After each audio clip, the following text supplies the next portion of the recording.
رسول الله صلی الله علیه وسلم فرمای چې کله انسان په دې سوال او جواب کې ناکام شي د رب العالمین په باره کې الذي بعث محمد رسول الله صلی الله علیه وسلم په باره کې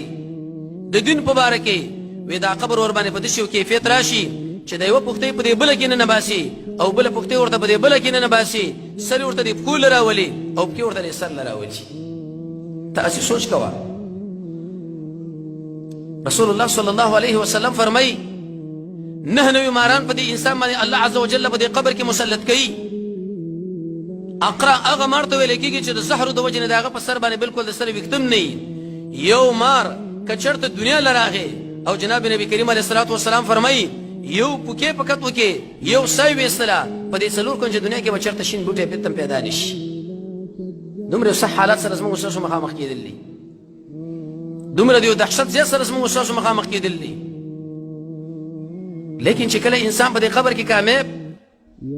دومره وسعت چې څومره د غسترګي کار کوي او دغه ملائکه ورته خبر وکي چې وسته ودشه په شان د هغه اول واده والا اول شپې د واده والا چې خپل اهل هغه راوچتي او بل څوک نه خپل خاوند راوچتي بل څوک نه رب العالمین په باغی دنیا کې به تای دی خوب نه راوچت کې او جنت په طرف باندې روان کې لیکن چې دشمنی به هغه حال به محدثین د دې خبره په باره کې دا خبره ذکر کوي چې نه نوی ماران په دې انسان باندې ولی مسلط کیږي وجه څه ده ډېر حکمتونه دي یو حکمت دا